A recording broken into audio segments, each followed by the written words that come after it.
and welcome to the Runshaw College Teaching and Learning YouTube channel.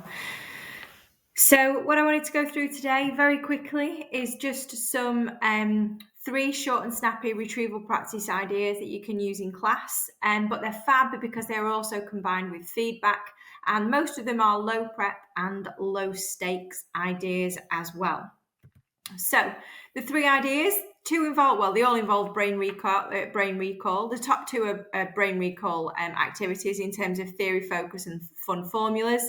And then the last one is brain recall in terms of a low stakes self-marked weekly test.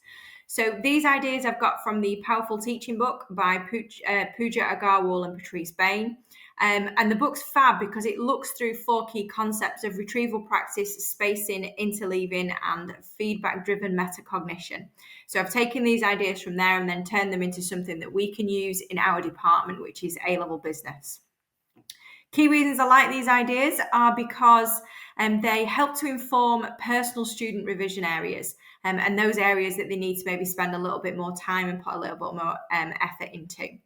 I like them as well because they help to identify areas which can be recap topics for revision classes and then for whole class extra support session if needs be. But I also like these because they are quite short and snappy and they can be used as starters, but they massively help to support long-term learning in terms of that constant recap and retrieval of ideas and information. Provides the retrieval, provides spacing, there's some form of interleaving there if you want it to be there, and then also feedback as well. So the first idea I want to have a quick look at is something we call Theory Focus Thursday, where I give the students basically 5 minutes to focus on a key concept or a key theory or a key term.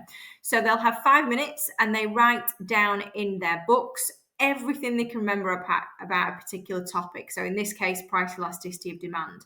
They'll jot down key terms, definitions, formulas, key themes for analysis, any context they want to use as well.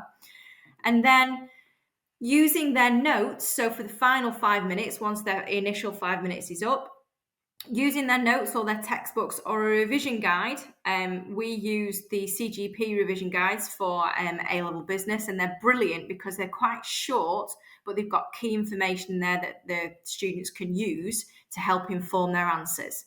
So they would then use these books or their notes to check the areas where they were right and give themselves a bit of a pat on the back there. But also think about the areas where they weren't quite right, those areas where they had potentially made some mistakes, or the areas that they'd completely missed, and therefore it's something crucial that they need to revise.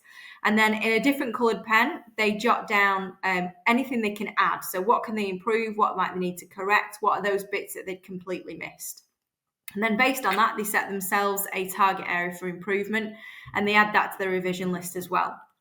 The second one is quite similar to that. However, it's more based around formula. So we call this Fun Formula Friday. It can be any formula that we've used over the past year, over the past 18 months. So if we're in second year, we tend to recap first year formulas or formulas that we've done over the past few weeks. We'll potentially recap the concept of that formula to begin with, go through the formula itself, but it depends on what that formula actually is and how difficult it is for the students to remember. So 2 questions, one that's relatively straightforward and then one that provides a little bit more stretch and challenge for the students. And then they generally do those on their mini whiteboards, and as soon as they've everybody's finished, they put the answers in the air, and then teachers can then put the answers on the board and identify those students that potentially were right or that weren't quite right, where the mistakes are.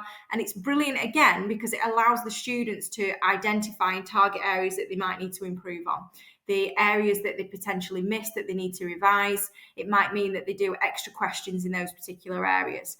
And again, it's good for us because it informs potentially revision classes that we may need to work on, particularly if there's a key formula that students are repeatedly not getting 100% right. Final one, I'm sure you use these regularly anyway. It's a low stakes test, basically, each week, every Monday. We do retrieval practice every Monday. 5 questions from this time last year and then 5 questions from this time last week. Now, it's low stakes because I don't take the marks in. It's low stakes because there's no question numbers. Sorry, there's no marks on any of the questions. I'm expecting quite bullet point answers, not necessarily full answers. It's just to make sure that the students can remember that particular topic. So once they've completed those answers, we'll put the actual answers on the board and the students self-mark. So red pen marking, green pen updating, or purple pen marking, pink pen updating, whichever you want to go for. And then they target set for improvement areas. So they mark what they got right, and then they add in a different coloured pen the bits that they'd forgotten, the bits that they'd missed, the bits that they need to revise, or, whole answers if they've missed a particular question out. They then feed back, they set an area for improvement, but they then feed back to me what that targeted area for improvement is. And then I can keep a note of that and decide whether or not it's something that we need to recap as a class, or if the students can recap it personally. But I also ask the students that question as well. So they tell me if they think it's a personal recap, so something they can go over that night or in the coming weeks and we can reassess it. Or if there's a number of people on a particular table or in a particular class, if they're all getting the same sort of thing wrong, then it's potentially a whole class recap. So it's really good for informing those, or for informing them personally what they need to revise, but also informing me on those common concepts that potentially we need to go back over. So hopefully that was 3 shortish and snappy ideas for how to use retrieval practice with feedback.